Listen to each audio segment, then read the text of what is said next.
Super prime time presented by ortho Ayurvedic oil and capsules, जोड़ों के दर्द की बेजोड़ दवा। नमस्कार, सुपर प्राइम टाइम में आपका स्वागत है। आपके साथ मैं हूं सुमेरा खान।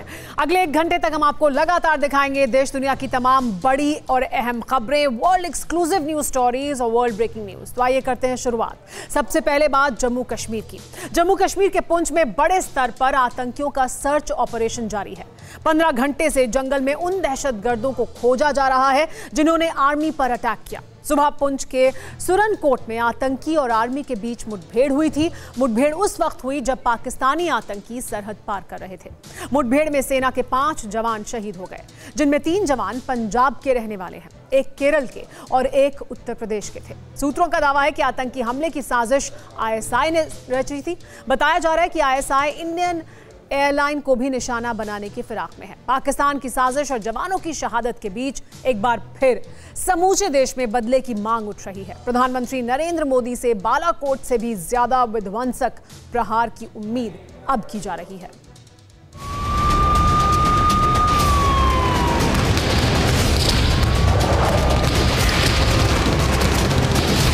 जो आग देशवासियों के दिल में है, वो आग मेरे दिल में भी है। 7वें पाताल में होंगे, उनको भी मैं छोड़ने वाला नहीं। मैं दोस्तों इंतजार लंबा नहीं कर सकता।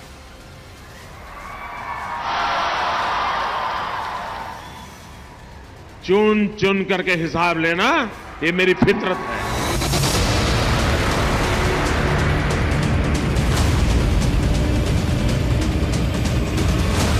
ये हमारा सिद्धांत है। हम घर में घुस के मारेंगे। जिस संकल्प को बार बार दोहराते रहे हैं हिंदुस्तान के दृढ़ निश्चयी प्रधानमंत्री, उसे फिर से सिद्ध करने का समय आ चुका है। आतंकिस्तान को तबाह करने की प्रतिज्ञा को फिर से पूर्णता देने का वक्त आ चुका है। आक्रोश की अग्नि ज्वाला में इंसानियत के दुश्मनों को खाक करने की बारी आ चुकी है। फिर से समय आ चुका है उन पाकिस्तान पोषित पापियों को पाताल तक पता लगाकर प्रहार करने का, जिन्होंने अमन को छिन्न भिन्न किया है, जिन आतंकियों ने हिंदुस्तानी शूरवीरों के धैर्य की परीक्षा ली है। घुटना, कंधा या कमर, चाहे जैसा हो दर्द, डॉक्टर ऑर्थो आपको देता है दर्द से पूरी आजादी, एक भरपूर जिंदगी। ये कोई टेम्परेरी पेन किलर नहीं, आयुर्वेदिक औषधि है। जिन कायर कातिलों ने देहरी के प्रहरियों की पीठ पर हमले की जुर्रत की है, उन दुस्साहसियों को नेस्तनाबूद करने की मांग समूचा हिंदुस्तान कर रहा है।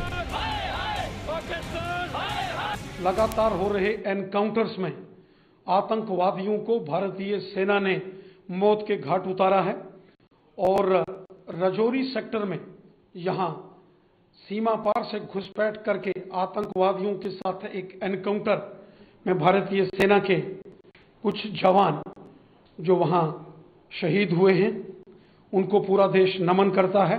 और वो तमाम आतंकवादी जो घुसपैठ करके हमारी सीमा के अंदर आए हैं, उन सबको मौत के घाट उतारेंगे, किसी को जिंदा नहीं छोड़ेंगे।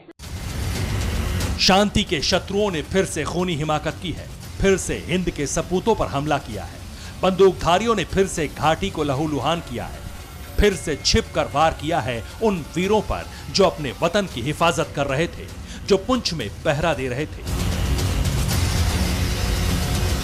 उन पर सरहद पार से आए आतंकियों ने आघात किया, वो भी 5-5 जवानों पर। 5 जवान कम नहीं होते, बहुत होते हैं। लिहाजा जिन्ना की जमीन से आए जल्लादों का हिसाब करने का वक्त आ गया है। समूचा भारत दहशतगर्दी की जन्मस्थली को ध्वस्त करने की मांग कर रहा है। समय आ गया है, मैं समझता हूं कि पाकिस्तान के ऊपर ये प्रेशर और बढ़ाना पड़ेगा अगर इसको रोकना है। इसलिए कि जो इसका सेंटर है, ईपी सेंटर है, जहां से ये आ रहा है, वो पाकिस्तान में है। जब तक पाकिस्तान पे प्रेशर नहीं बनेगा तब तक दोनों को, एक अंतर्राष्ट्रीय समुदाय को भी देखना होगा, भारत स्वयं जो एक्शन लेना है वो भारत तो लेगा ही। जम्मू कश्मीर में सरहद पर है पुंछ सेक्टर।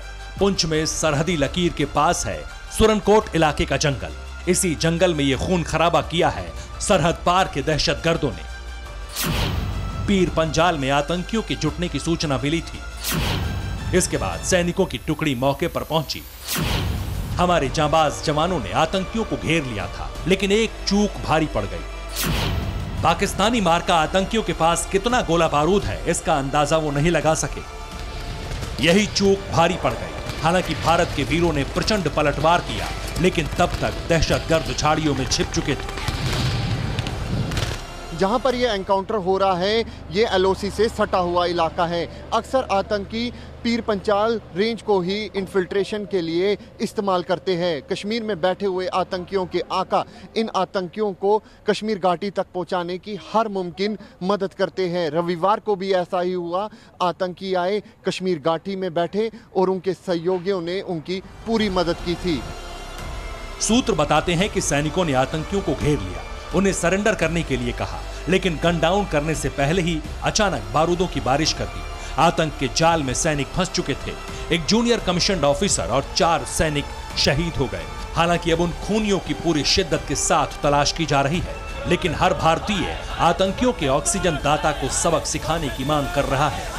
एक बार फिर से वहाँ मिलिटेंसी का दौर और वहाँ पे एक दहशत का माहौल फैलाने की कोशिश जो करी जा रही है इनके आकाओं द्वारा जो बाहर बैठे हैं, उस पे नकेल डालने के लिए ज़रूरी है कि ऐसे लोगों को जो पहले ओवरग्राउंड वर्कर थे उनको दोबारा राउंड अप करके पूछताछ करके इसकी जड़ों को ढूंढा जा सके, क्योंकि जल्द से जल्द ज़रूरी है कि ऐसे लोगों पे जो एक सॉफ्ट टारगेट को टारगेट करके एक दहशत का माहौल बना रहे हैं, उन पे नकेल कसी जाए।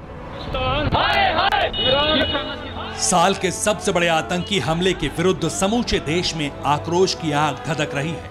130 करोड़ हिंदुस्तानी आज एक आवाज में प्रतिकार की मांग कर रहे हैं। ये दृश्य जम्मू का है। प्रदर्शनकारी रक्तबीज की तरह फैल चुके आतंकियों का नाश करने की मांग कर रहे हैं। उस मुल्क के प्रपंची प्रधान के पोस्टर में आग लगा रहे हैं जिस देश में जम्मू कश्मीर में आग लगाने की साजिश रची जाती है।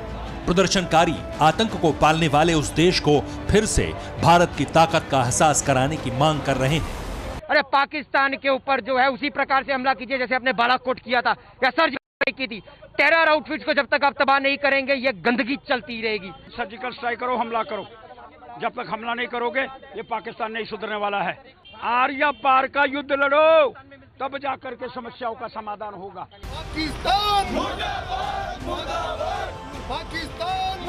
पूरा देश गुस्से में उबल रहा है। जयपुर में भी क्रोधित लोग सड़क पर उतरकर आतंक के आकाओं का अंत करने की मांग कर रहे हैं। जम्मू के पुंछ के अंदर सेना के 4 जवान व एक जेएसओ अधिकारी शहीद हो गया है। आतंकी हमला हुआ है।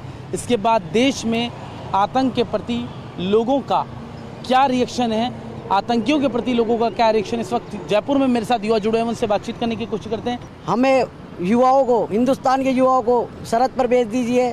जो भी आपके प्रशासन है उसको 1 दिन की छुट्टी दे दीजिए।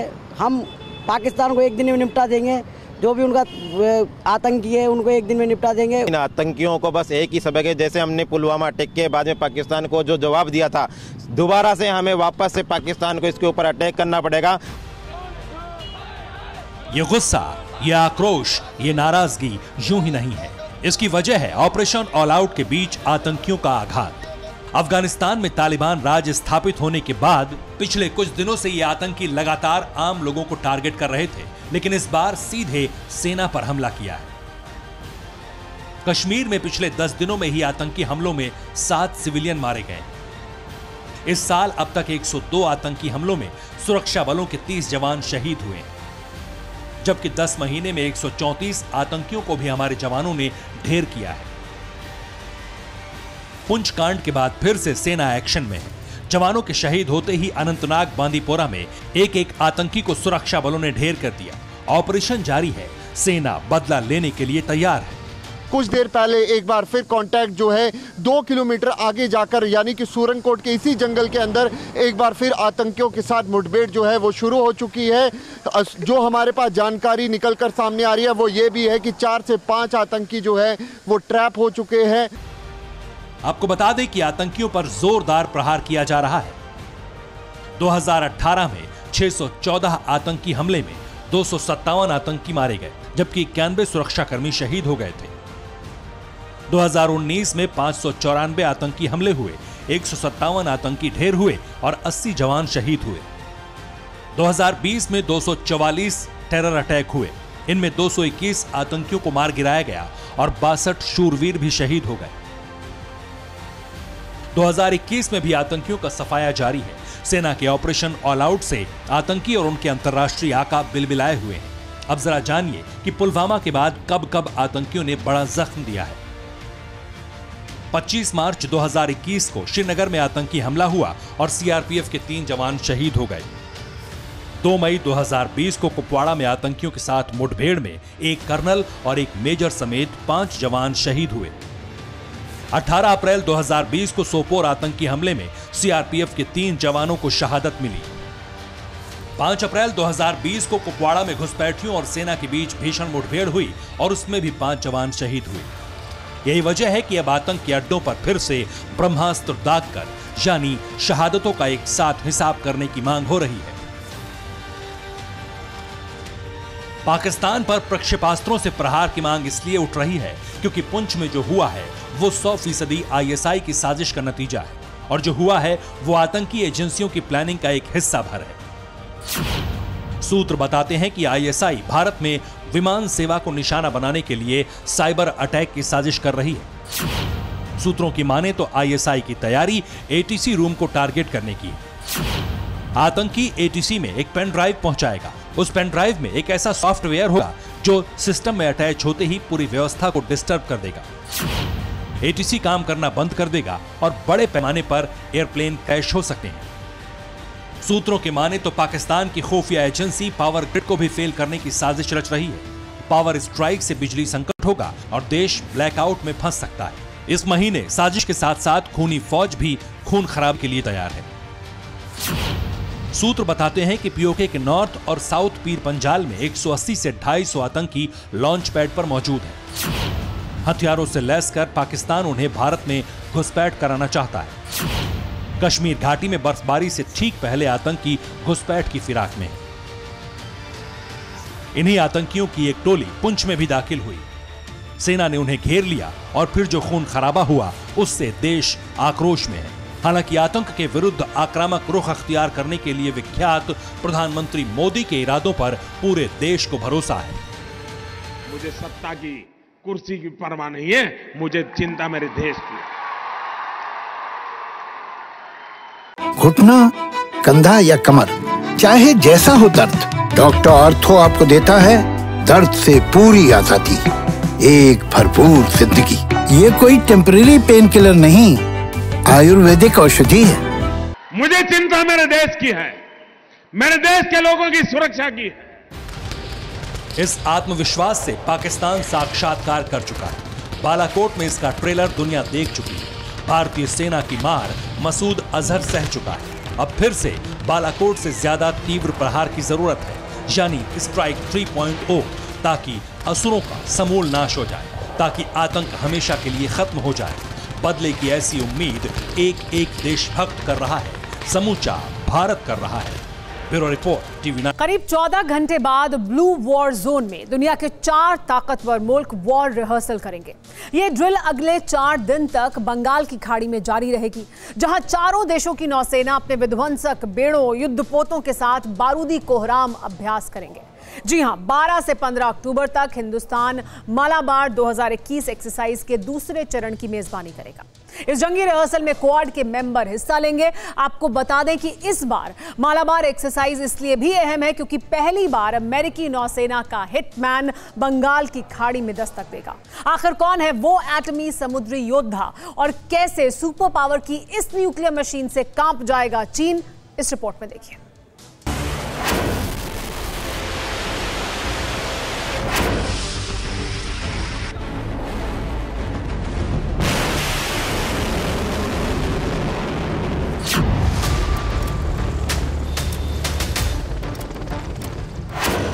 पूर्वी लद्दाख में तनाव के बीच भारतीय नौसेना ने अंडमान निकोबार की जल सीमा में सबसे बड़ी समुद्री ड्रिल की तैयारी कर ली है।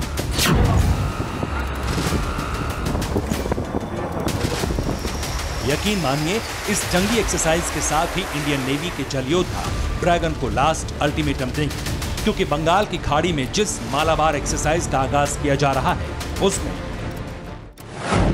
भारतीय नौसेना के साथ Japan maritime self defence force, royal Australian navy और यूनाइटेड स्टेट्स नेवी हिस्सा ले रही। ये युद्धाभ्यास अगले 4 दिनों तक बंगाल की खाड़ी में चलेगा।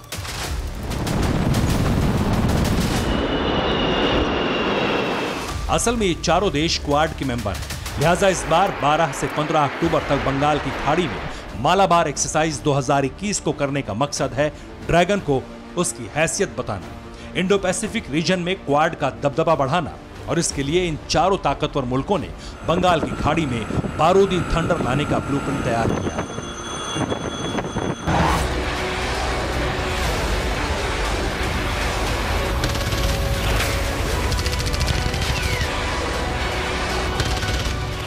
ताकि ड्रैगन कंट्री के तानाशाह को चेतावनी दी जा सके, और इसके लिए बंगाल की खाड़ी के ब्लू बैटल ग्राउंड में चारों देशों की नौसेना अपने विध्वंसक युद्धपोतों के साथ शामिल होगी। मालाबार एक्सरसाइज 2021 के दूसरे चरण को लेकर जो इनपुट मिले हैं उसके मुताबिक इंडियन नेवी का आईएनएस रणविजय और आईएनएस सतपुड़ा एक्सरसाइज में शामिल होगा। यूएस नेवी का USS Carl Vinson, USS Lake Champlain और यूएसएस स्टॉकडेल के साथ उतरेगा। तो वहीं जापान की नौसेना जेएस कागा और जेएस मोरासेम के साथ ड्रिल करेगी। इसके अलावा ऑस्ट्रेलियाई नेवी एचएमएस बालाराट और एचएमएस सीरियस के साथ युद्धाभ्यास करेगी। मालाबार 2021 युद्धाभ्यास के दूसरे चरण में सबसे दिलचस्प बात यह है कि इस वॉर ड्रिल में यूएस नेवी का ऐसा हिटमैन हिस्सा ले रहा है जिसकी दस्तक भर से न सिर्फ दुश्मन बल्कि समंदर तक कांप जाता है।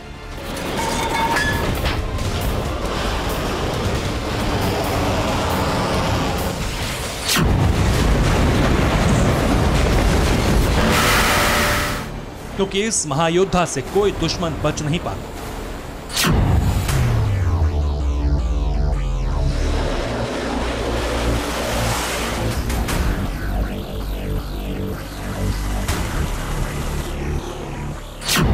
यूएस डिफेंस ने यह ऐलान कर दिया है कि अमेरिकी नौसेना का super aircraft carrier Malabar exercise में शामिल होगा। यह पहला मौका है जब यूएस नेवी ने अपने परमाणु जंगी बेड़ों को बंगाल की खाड़ी में मालाबार एक्सरसाइज के लिए उतारा होगा। इस समुद्री योद्धा की एंट्री से ड्रैगन के लिए खतरे की घंटी इसलिए भी बज रही है क्योंकि सुपर पावर का यह सुपर योद्धा समंदर में अकेले नहीं चलता, बल्कि इसके साथ लड़ाकों की पूरी फौज चलती है जो पलक झपकते ही बड़े से बड़े दुश्मन का नामो निशान मिटा सकते हैं।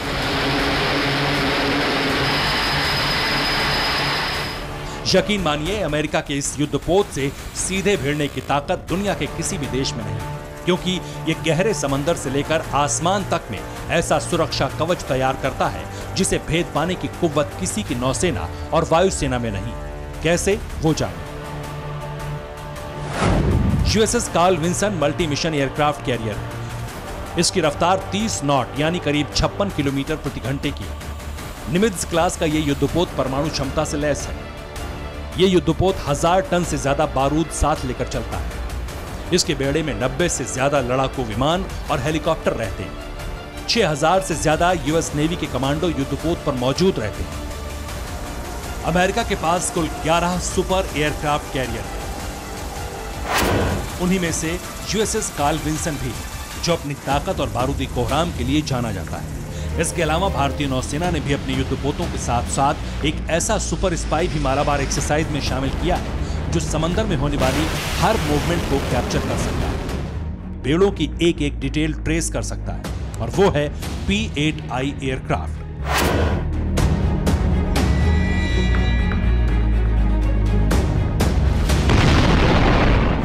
चीनी कायरों की पल पल की रेकी के लिए सुपर स्पाई P-8I एयरक्राफ्ट को बंगाल की खाड़ी में तैनात किया गया है ताकि ड्रैगन के किसी भी खुफिया मिशन को नेस्तनाबूद किया जा सके। यानी मालाबार 2021 एक्सरसाइज के साथ ही जिनपिंग की हड़प नीति पर लगाम लगना तय है, क्योंकि अब तक चीन समंदर की सीमाओं को तोड़ने की जुर्रत करने में जुटा था, मगर अब उसका ये दांव उसी के लिए सबसे बड़ी मुसीबत साबित हो सकता है। Bureau report, TV9 Bharatvarsh. America ने चीन के खिलाफ ऑपरेशन आयरन आइलैंड की शुरुआत कर दी है। इस ऑपरेशन के तहत अमेरिका ने इजराइल से मदद ली है। अमेरिका का यह ऑपरेशन गुआम में शुरू हुआ है। गुआम चीन के बहुत करीब प्रशांत महासागर में अमेरिका का सबसे बड़ा वॉच एंड अटैक सेंटर है। अमेरिका का सबसे बड़ा हथियार डिपो भी इसी टापू पर है।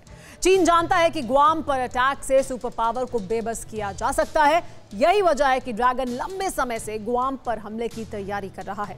अब अमेरिका और चीन के बीच महायुद्ध का खतरा कितना बढ़ चुका है, इसका अंदाजा इसी बात से लगाया जा सकता है कि अमेरिका ने गुआम में इजराइल के एयर डिफेंस सिस्टम को तैनात किया है।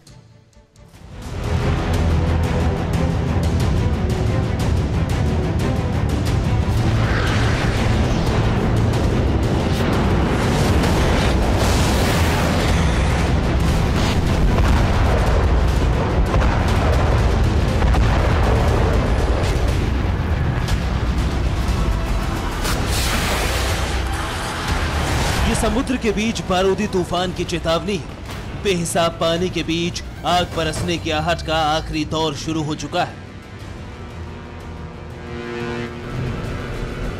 लगता है धमकियों के सिलसिले का अंत अब धमाकों से ही होगा।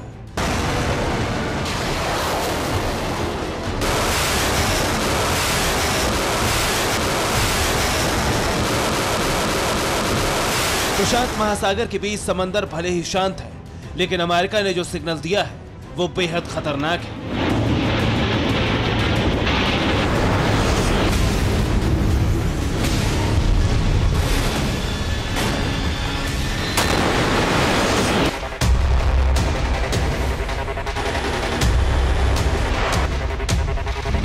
वीरान लहरों के बीच चक्कर लगा रहे युद्धपोत, समंदर की गहराइयों में गश्त लगाती सबमरीन और एक टापू पर मौजूद अमेरिका के विध्वंसक हथियारों के टेस्ट का वक्त शायद आ चुका है। खबर बेहद सनसनीखेज है। लोकेशन वही गुआम द्वीप है जिसके आसपास युद्ध की चिंगारी कई महीनों से भड़क रही है। ये वही इलाका है जहां चीन और अमेरिका आमने सामने है। गुआम वही टापू है जिसमें अमेरिका की जान बसती है। अब वो शॉकिंग न्यूज बताते हैं जो एक बड़े युद्ध का सिग्नल है। खबर नंबर 1, गुआम पर चीन के हमले का खतरा है। खबर नंबर 2, गुआम पर एयर डिफेंस सिस्टम आयरन डोम तैनात किए गए। खबर नंबर 3, अमेरिका ने इजराइल से आयरन डोम के 2 वर्जन खरीदे। खबर नंबर 4, पेंटागन के पूर्व सॉफ्टवेयर चीफ ने सनसनीखेज खुलासा किया। खबर नंबर 5, आर्टिफिशियल इंटेलिजेंस की लड़ाई में चीन अमेरिका से आगे। घुटना, कंधा या कमर, चाहे जैसा हो दर्द, डॉक्टर ऑर्थो आपको देता है दर्द से पूरी आजादी, एक भरपूर जिंदगी। ये कोई टेम्परेरी पेन किलर नहीं, आयुर्वेदिक औषधि है।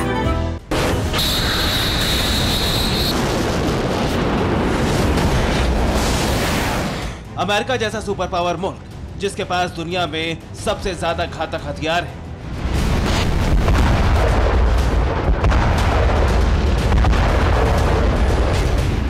जो दूसरे देशों को हथियारों की सप्लाई करता है, उसे आखिर इजराइल से हथियार खरीदने की जरूरत क्यों पड़ी?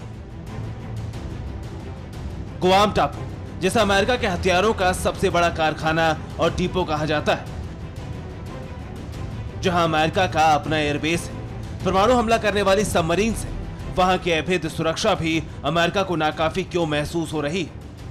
आखिर क्या है इजराइल का आयरन डोम जिस पर अमेरिका इतना भरोसा कर रहा है?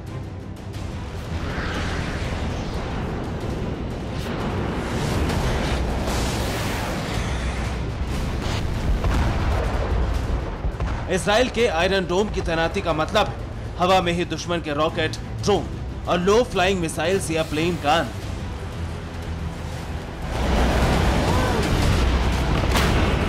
अमेरिका कह रहा है कि यह तैनाती एक्सपेरिमेंट के लिए है, लेकिन एक्सपर्ट्स का मानना है कि खुफिया रिपोर्ट आने के बाद अमेरिका को इस आयरन डोम की जरूरत महसूस पड़ी है, क्योंकि अचानक इतनी बड़ी तैनाती सिर्फ एक्सपेरिमेंट के लिए नहीं हो सकती।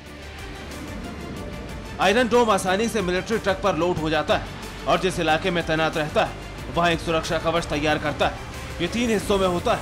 रडार दुश्मन के हमले को डिटेक्ट करता है, फिर वार्निंग अलार्म बजाता है ताकि लोग सुरक्षित जगह जा सकें, और फिर दुश्मन के रॉकेट, मोर्टार या ड्रोन को मिसाइल हवा में ही खत्म कर देती है।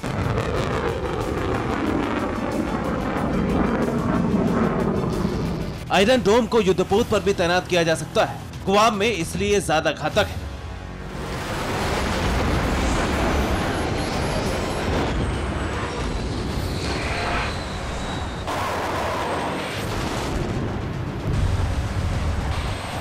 चीन से गुआम की दूरी 5000 किलोमीटर से भी कम है। यह वो इलाका है जहां पर अमेरिका के कई युद्धपोत मौजूद हैं।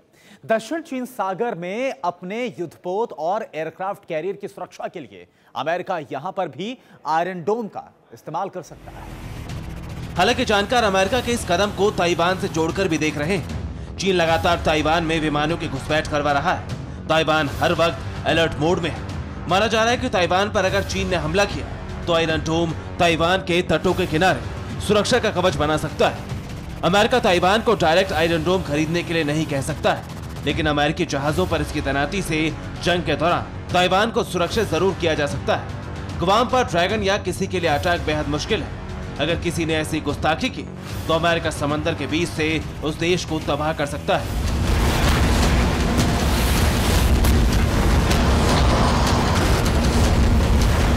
गुआम पर मीडियम और लॉन्ग रेंज मिसाइल्स की तैनाती है। Ground based long range anti ship missile की तैनाती भी है।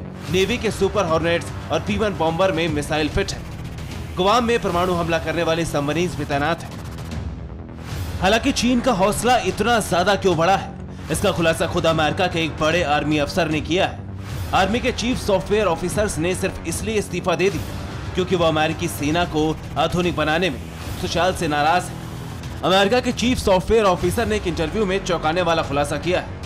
आर्टिफिशियल इंटेलिजेंस में चीन अमेरिका से आगे निकल चुका है। सेना के आधुनिकीकरण में चीन अमेरिका से काफी आगे चल रहा है। अमेरिकी मिलिट्री में तकनीकी बदलाव की रफ्तार बेहद सुस्त है।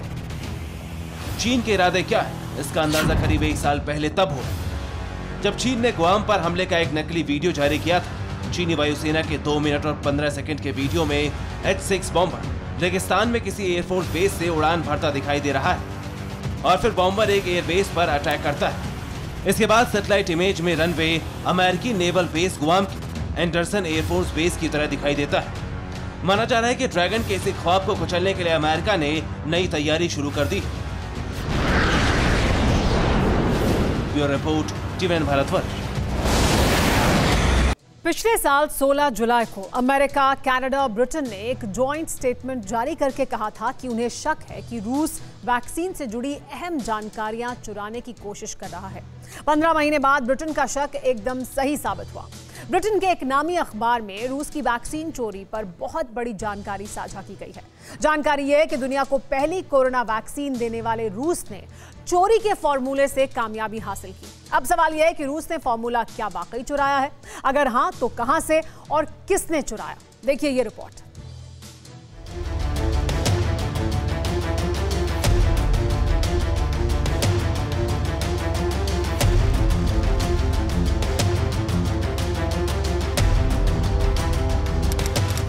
अगस्त 2020 रूस की राजधानी मॉस्को।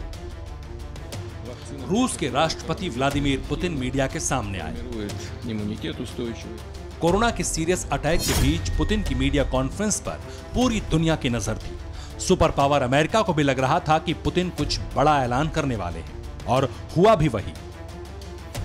पुतिन ने दावा किया कि रूस ने दुनिया की पहली कोरोना वैक्सीन बना ली है। Сегодня утром впервые в мире зарегистрирована вакцина против новой коронавирусной инфекции. На следующий день 37 с небольшим, и все. После второго укола, второй прививки тоже температура немного поднялась, ну и все, сошла потом на нет. Чувствует себя хорошо и титры высокие. 11 अगस्त 2020 को पुतिन ने यह ऐलान किया और 12 अगस्त 2020 से पहली कोरोना वैक्सीन स्पुतनिक V रूस में नागरिकों के लिए उपलब्ध हो गई। चीन दंग था, अमेरिका हैरान और ब्रिटेन भौचक्का था। किसी को भी यह बात समझ नहीं आ रही थी कि आखिर कैसे पुतिन के साइंटिस्ट ने इतने कम वक्त में ये सब कुछ कर लिया। आखिर कैसे 8 महीने से भी कम वक्त में रूस ने कोरोना का टीका खोज निकाला। शुरुआत में रूस की कोरोना वैक्सीन पर कई सवाल खड़े किए गए, लेकिन बाद में कई देशों ने इसे मान्यता दे दी। आज भी कोरोना के खिलाफ सबसे कारगर वैक्सीनों में स्पुतनिक भी शामिल है। लेकिन अब जो हम आपको बताने जा रहे हैं वो सुनकर आप चौंक जाएंगे। मशहूर ब्रिटिश अखबार द सन ने अपनी रिपोर्ट में दावा किया है कि रूस ने ब्रिटेन की ऑक्सफोर्ड एस्ट्राजेनेका की कोविड-19 वैक्सीन का फॉर्मूला चुरा लिया और चुराए गए फॉर्मूले से स्पुतनिक वी वैक्सीन बनाई गई। द सन के मुताबिक ऑक्सफोर्ड एस्ट्राजेनेका के लैब में सेंधमारी करके रूसी जासूसों ने वैक्सीन का ब्लूप्रिंट चोरी कर लिया और इसे ले जाकर सीधे Gamaleya national research institute of epidemiology and microbiology को सौंप दिया। गेमालिया रूस का वही इंस्टीट्यूट है जहां स्पुतनिक के टीके बनाए गए। रूस ने बगैर ढंग से ह्यूमन ट्रायल किए स्पुतनिक वैक्सीन को लॉन्च कर दिया था। तो क्या ये इसलिए था क्योंकि रूस को पता था कि वैक्सीन का फॉर्मूला ठीक है, इसलिए एक पल के लिए द सन की रिपोर्ट को गलत मान लें तो क्या रूस के पास ब्रिटिश वैज्ञानिकों के इस सवाल का जवाब है कि आखिर स्पुतनिक में ठीक वही तकनीक कैसे है जो ऑक्सफोर्ड एस्ट्राजेनेका की वैक्सीन में है? मेरे बगल में आप जो ये रिपोर्ट देख रहे हैं, ये पिछले साल यानी 2020 के 22 जुलाई की है। हमने सबसे पहले सुपर प्राइम टाइम में आपको बताया था कि रूस के कुछ हैकर्स और एजेंट्स वैक्सीन का फॉर्मूला हासिल करने के लिए तिगड़म आजमा रहे हैं। द सन की ये रिपोर्ट हमारी दूरदर्शिता पर मोहर है। अब आपको बताते हैं द सन की रिपोर्ट का आधार क्या है। दरअसल वैक्सीन की लॉन्चिंग से पहले जो क्लिनिकल ट्रायल के नतीजे थे वो सितंबर 2020 में मशहूर ब्रिटिश जर्नल द लैंसेट में पब्लिश हुए, जिसे पढ़ने के बाद ऑक्सफोर्ड को ये पता चल गया कि उसका फॉर्मूला चोरी हो चुका है। इसके अलावा एक और ऐसी बात थी जो ऑक्सफोर्ड और एस्ट्राजेनेका को खटकी। रूस ने स्पुतनिक को मंजूरी देने से पहले सिर्फ 76 लोगों पर क्लिनिकल ट्रायल किया था। जाहिर है सिर्फ 76 सैंपल के दम पर रूस अपनी करोड़ों की वयस्क आबादी के साथ कोई रिस्क नहीं ले सकता। इसलिए ऑक्सफोर्ड की जांच टीम ने माना कि पुतिन के वैज्ञानिकों ने आजमाए हुए फॉर्मूले पर हाथ साफ किया है। फिलहाल द सन की रिपोर्ट का अंतिम सच क्या है, ये सिर्फ पुतिन और उनके साइंटिस्ट ही जानते हैं। कोरोना एक ग्लोबल खतरा है, इससे मिलजुल कर लड़ने की जरूरत थी, लेकिन महासंकट के दौर में भी अगर इस तरह की साजिशें जारी रहीं तो इससे साबित होता है कि वर्चस्व की जंग में इंसानियत बहुत पीछे छूट चुकी है। Bureau report, TV9 Bharatvarsh. किसी जमाने में अमेरिका का मतलब तालिबानियों के लिए साक्षात मौत हुआ करता था, लेकिन अब तालिबानी अमेरिका से न सिर्फ आंख मिला रहे हैं बल्कि आंखें भी दिखाने लगे हैं। अफगानिस्तान में सरकार बनाने के बाद तालिबान के नेताओं से शनिवार को पहली बार अमेरिका ने बात की। बातचीत कतर में हुई, लेकिन अब अमेरिका की बात मानने की जगह तालिबान ने अमेरिका को ही धमकी दे दी। दूसरी तरफ अमेरिका और ब्रिटेन को अपने नागरिकों के लिए एक बार फिर काबुल से खतरे का सिग्नल मिला है।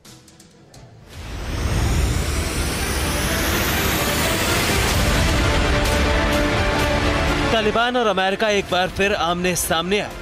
इस बार ये सामना बातचीत की टेबल पर था।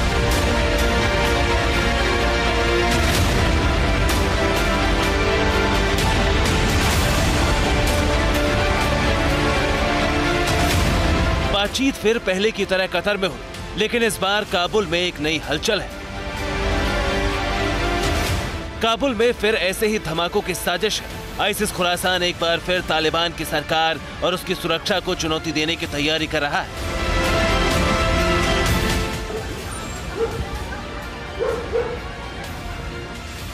आतंक की साजिश का इनपुट पेंटागन तक पहुंच चुका है। अमेरिका और ब्रिटेन ने काबुल में मौजूद नागरिकों पर अलर्ट भेजा है।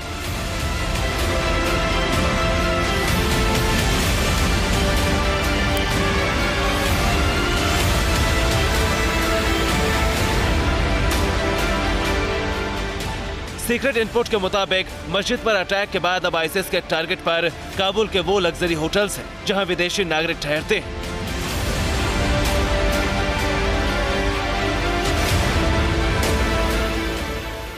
इनमें सबसे अहम है काबुल का सेरेना होटल। अमेरिका और ब्रिटेन के नागरिकों को अलर्ट भेजा गया है कि अमेरिकी ब्रिटिश नागरिक होटल से दूर हो जाएं। सेरेना होटल में ठहरे लोग तुरंत दूसरी जगह जाएं। सेरेना होटल के आसपास के इलाकों से दूर हो जाएं। काबुल का सेरेना होटल बरसों से मशहूर है। इस होटल में विदेशी पर्यटक और विदेशी मेहमान रहते हैं। अफगानिस्तान से अमेरिकी सैनिकों की वापसी के बाद भी कई पत्रकार और विदेशी नागरिक इस वक्त काबुल में मौजूद हैं। सेरेना होटल पर कई बार हमले हो चुके हैं। 2014 में हुए आतंकी हमले में 9 लोगों की जान चली गई थी। मार्च 2020 में एक रॉकेट होटल के बाहरी इलाके से टकराया था। इस हादसे में 2 लोग घायल हो गए थे। शनिवार रविवार को ही अमेरिका और तालिबान के प्रतिनिधियों की आमने सामने बातचीत दोहा के कतर में हुई। अफगानिस्तान में तालिबान की सरकार बनने के बाद बातचीत का यह पहला दौर था।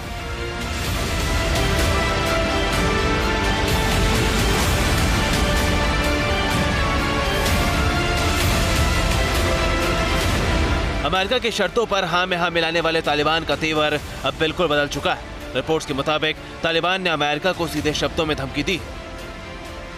अमेरिका को अफगानिस्तान में दखल नहीं देने की चेतावनी दी। तालिबान ने कहा कि सरकार को अस्थिर करना दुनिया के लिए नुकसानदायक है। केंद्रीय बैंक और फंड पर से अमेरिका को बैन हटाने के लिए कहा गया है। हालांकि अमेरिका ने एक बार फिर साफ कर दिया कि तालिबान को मान्यता तभी मिलेगी जब वो अमेरिका की सभी शर्तों को पूरा करेगा और समझौतों का पालन करेगा। Bureau report, TVN Bharatvarsh. पूरी दुनिया में करीब 14,000 न्यूक्लियर बम हैं। शायद यही वजह है कि जिसके चलते दुनिया के तमाम एक्सपर्ट न्यूक्लियर वॉर का खतरा जता रहे हैं, क्योंकि अगर किसी भी मुल्क ने अपने दुश्मन के खिलाफ एटमी हथियारों का इस्तेमाल किया तो फिर दूसरा मुल्क भी परमाणु हथियारों से पलटवार कर सकता है। मगर ये जानकर आप हैरान रह जाएंगे कि जिस न्यूक्लियर बम को इंसानी वजूद के लिए सबसे बड़ा खतरा माना जा रहा है, असल में वही विनाशकारी बम पृथ्वी को कयामत से बचा सकता है। कैसे, देखिए ये रिपोर्ट।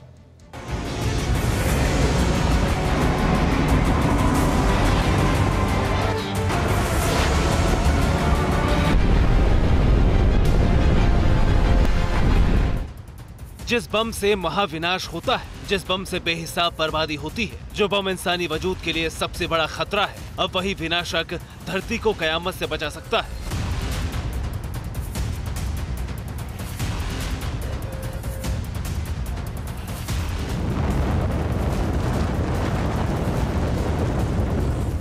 भले ही सुनने में यह आपको थोड़ा अटपटा सा लगे, मगर कुछ साइंटिस्ट ने अपनी रिसर्च में दावा किया है कि अंतरिक्ष से आने वाले खतरे से अगर कोई बचा सकता है तो वो सिर्फ और सिर्फ न्यूक्लियर बम है।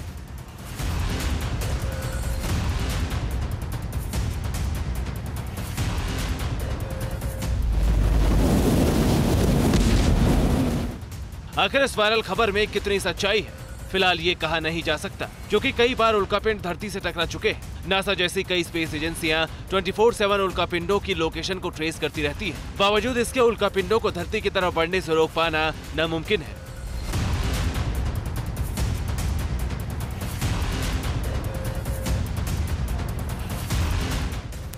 मगर साइंटिस्ट ने अपनी रिसर्च में दावा किया है, अगर किसी उल्कापिंड के धरती की तरफ बढ़ने की कोई जानकारी मिलती है, ऐसे में उल्कापिंड को रोकने के लिए अगर विनाशकारी एटम बम का इस्तेमाल किया जाए, अगर एस्ट्रॉइड की टक्कर स्पेस में ही न्यूक्लियर बम से करा दी जाए, तो फिर धरती पर उल्कापिंड को गिरने से रोका जा सकता है।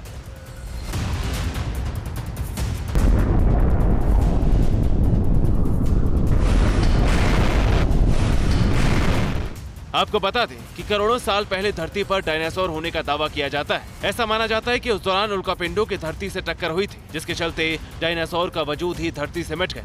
लिहाजा इस बार इंसानों के साथ ऐसा ना हो, इसके लिए दुनिया के तमाम स्पेस साइंटिस्ट जुटे हुए हैं और पृथ्वी को बचाने के लिए क्या किया जा सकता है उस पर रिसर्च कर रहे हैं। लिहाजा इसी कड़ी में एटम बम के जरिए उल्कापिंडों को तबाह करने का दावा किया जा रहा है। अब ऐसा मुमकिन होगा या नहीं, ये तो आने वाला वक्त ही बताएगा। Bureau report, TVN Bharatvarsh. Lakhimpur Kheri में हिंसा के शिकार हुए किसानों के लिए कल श्रद्धांजलि सभा आयोजित की जाएगी। स्कूल के मैदान पर 4 प्रदेशों के किसान अंतिम अरदास कार्यक्रम में शामिल होने वाले हैं, लिहाजा लखीमपुर की सुरक्षा सख्त कर दी गई है। दूसरी तरफ मुख्य आरोपी आशीष मिश्रा को 3 दिनों की रिमांड पर भेज दिया गया है। हालांकि कांग्रेस आशीष मिश्रा के पिता और केंद्रीय गृह राज्य मंत्री अजय मिश्रा के इस्तीफे पर अड़ी हुई है।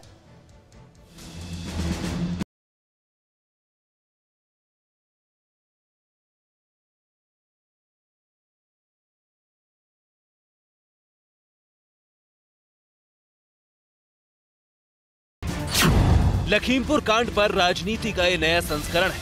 अजय मिश्रा के इस्तीफे पर अड़ी कांग्रेस के नेता शहर शहर यूं ही बैठे थे मौन व्रत पर। लखनऊ से लेकर दिल्ली, मुंबई, पटना, पंजाब, पणजी वाया पुडुचेरी तक समूचे देश में हाथ छाप झंडाधारी कार्यकर्ता प्रदर्शन कर रहे थे। लखीमपुर कांड के आसरे यूपी की सियासत में नई उम्मीद देख रही प्रियंका गांधी खुद लखनऊ में बैठी थी। पार्टी के कार्यकर्ता अलग अलग शहरों में, कस्बों में और राज्यों की राजधानी में। लखीमपुर कांड पर जारी राजनीति के बीच मुख्य आरोपी और गृह राज्य मंत्री के बेटे आशीष मिश्रा को कोर्ट में पेश किया गया। सीजेएम चिंताराम की कोर्ट ने आशीष मिश्रा की रिमांड बढ़ा दी है। द्वारा 14 दिन के पुलिस कस्टडी रिमांड की मांग की गई थी, जिसमें माननीय न्यायालय द्वारा 12 से 15 यानी 3 दिन का पुलिस कस्टडी रिमांड स्वीकृत किया गया है, शर्तों के साथ। क्या शर्तें हैं सर? क्या शर्तें हैं? शर्तें हैं कि उनको मेडिकल कराया जाएगा, प्रताड़ित नहीं किया जाएगा और अधिवक्ता उनके दूर खड़े होकर बात कर सकते। एसआईटी ने 14 दिनों की रिमांड मांगी थी, लेकिन कोर्ट ने सिर्फ 3 दिनों की रिमांड दी है। एसआईटी की टीम अब आशीष मिश्रा से और अधिक सवाल जवाब कर सकेगी। लखीमपुर खीरी हिंसा मामले की जांच कर रही एसआईटी टीम को लखीमपुर खीरी की जिला अदालत से मुख्य आरोपी आशीष मिश्र की 3 दिन की पुलिस रिमांड मिल गई है। लेकिन सबकी दिलचस्पी जरूर होगी इसके बाद होगा क्या, तो आपको दिखाते और बताते हैं। लखीमपुर खीरी की इसी जिला अदालत में शनिवार देर रात जब आशीष मिश्र को 12 घंटे की पूछताछ के बाद उनको गिरफ्तार दिखाया गया, उसकी गिरफ्तारी हुई, यहाँ रखा गया था। और आज अगर बात करें तो एसआईटी की टीम ने जिला अदालत में पहुंचकर उनकी 14 दिन की पुलिस रिमांड मांगी। हालांकि उनके वकील की तरफ से जो आशीष मिश्रा हैं, इस बात का विरोध किया गया और कहा कि जब 12 घंटे उनसे पूछताछ हो चुकी है, हर सवाल का उन्होंने जवाब दिया, तो उनकी रिमांड की जरूरत है क्यों? क्या उनको 3rd डिग्री देनी है? उन्होंने कहा कि मामला बड़ा संवेदनशील है, ऐसे में सुरक्षा का मामला है, तो आशीष मिश्र को बाहर निकाला जाना ठीक नहीं है, उनका जेल में ही रहना ठीक है। इस सबके बीच लखीमपुर खीरी में अंतिम अरदास की तैयारियां शुरू हो गई। तिकुनिया में मारे गए किसानों की आत्मा की शांति के लिए होने वाले अंतिम अरदास, अस्थि कलश यात्रा की तैयारियों को लेकर किसान संगठनों के कार्यकर्ता जी जान से जुटे। इसमें उत्तर प्रदेश के अलावा पंजाब, हरियाणा, उत्तराखंड से भी किसानों के आने की संभावना है। तिकुनिया में अंतिम अरदास कार्यक्रम के लिए एक स्कूल में बड़े पैमाने पर इसका इंतजाम किया जा रहा है। कार्यक्रम के दौरान सभी 5 किसानों के लिए प्रार्थना सभा की जाएगी। एहतियात के तौर पर जिले में अर्धसैनिक बलों की बड़े पैमाने पर तैनाती कर दी गई।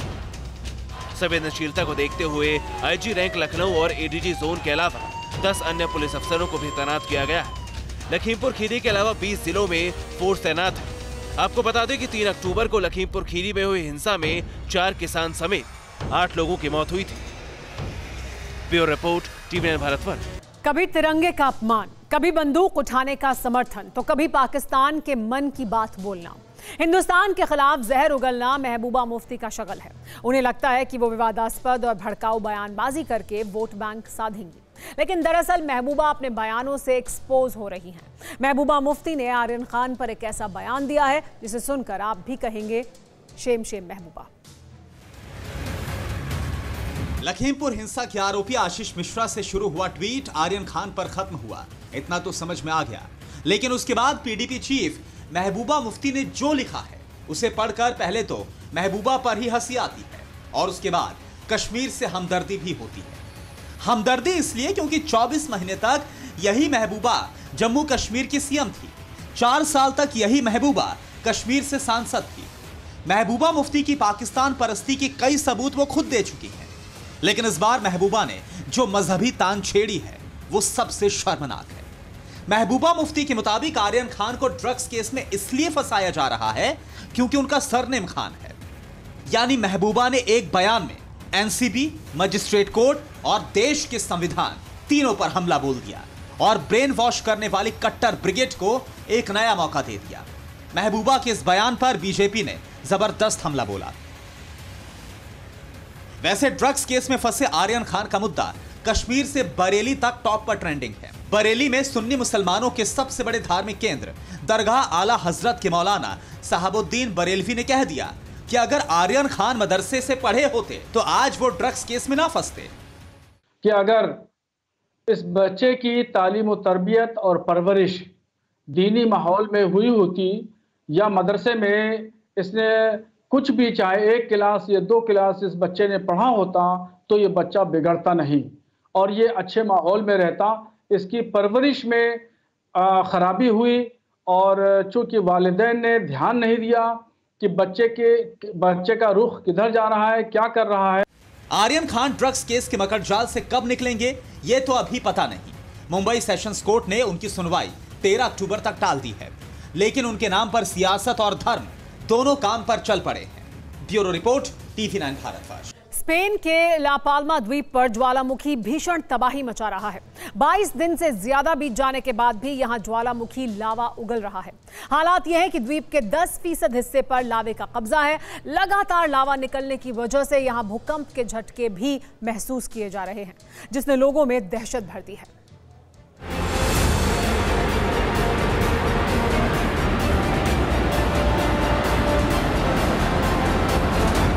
जमीन आग उगल रही है, लावा नदी की तरह बह रहा है। ऐसा लग रहा है मानो सैलाब उफान मार रहा हो। एक शांत ज्वालामुखी जब फटेगा तो दृश्य ऐसा होगा, इसकी कल्पना ला पाल्मा द्वीप के बाशिंदों ने कभी नहीं की थी। स्पेन के इस द्वीप पर लाल शैतान का तांडव पिछले 22 दिनों से जारी है। ये शांत होने की जगह और ज्यादा भयानक रूप लेता जा रहा है। ये ज्वालामुखी से निकलने वाले लावे की सबसे ताजा तस्वीरें हैं। जरा देखिए कैसे ज्वालामुखी से लावे की नदी बह रही है। ज्वालामुखी से लावा फूट रहा है। ऐसा लग रहा है मानो कई फीट ऊंची धधकती इमारत हो। अब जरा ज्वालामुखी की एक और भयावह तस्वीर देखिए।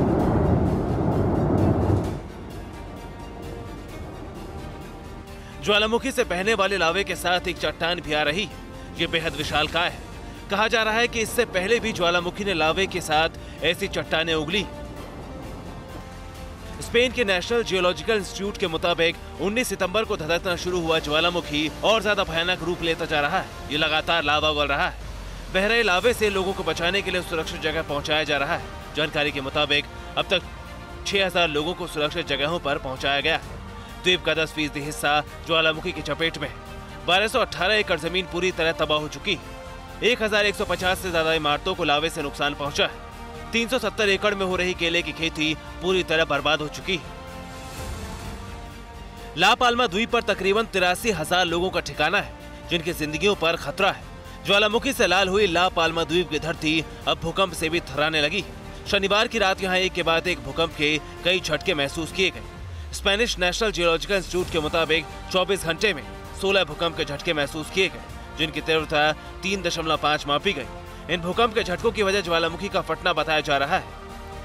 ला पाल्मा द्वीप में फटे ज्वालामुखी ने वैज्ञानिकों को हैरान कर दिया है। यहाँ लावे के निकलने का अंत नहीं हो रहा। जमीन के बड़े हिस्से में लावा फैलता जा रहा है। कैनरी द्वीप के ज्वालामुखी संस्थान इनवॉल्केन के मुताबिक ला पाल्मा ज्वालामुखी कम से कम 2.5 लाख टन सल्फर ऑक्साइड और 35 मिलियन क्यूबिक मीटर मैग्मा उत्सर्जित कर चुका है, जो अब भी लगातार जारी है। किसी को नहीं पता कि कुदरत का ये तांडव कब तक रुकेगा।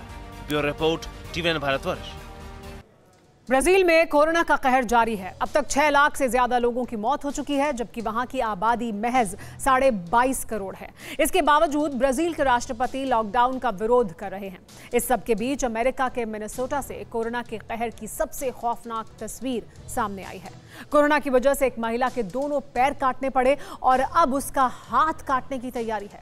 देखिए यूएस और ब्राजील से कोरोना की ये हॉरर स्टोरी।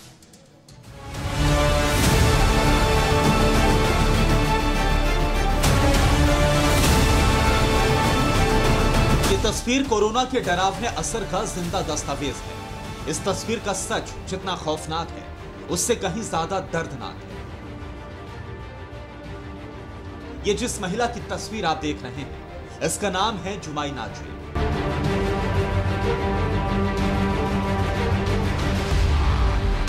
मिनीपोलिस, मिनीसोटा की रहने वाली है। जुमाई से खता यह हो गई कि जब ये कोविड पॉजिटिव थी, तभी इन्होंने वैक्सीन की दूसरी डोज ले ली। फिर जो हुआ, उसने जुमाई की जिंदगी को तबाह कर दिया। कोविड-19 और वैक्सीन की वजह से जुमाई के दोनों पैर काटे जा चुके हैं। अब डॉक्टर जुमाई नाट्री के हाथ काटने की तैयारी कर रहे हैं। जुमाई ने इस साल 1 फरवरी को फाइजर बायोनटेक वैक्सीन का दूसरा डोज लिया था। 6 फरवरी को उन्होंने अपने पति फिलिप से सीने में दर्द की शिकायत की। ठीक एक दिन बाद उनकी कोरोना रिपोर्ट पॉजिटिव आ गई। उनकी हालत तेजी के साथ बिगड़ने लगी। हॉस्पिटल ने अचानक उनके पैरों को काटने का फैसला किया। अब जिंदगी बचाने के लिए हाथ काटने की नौबत आ चुकी है।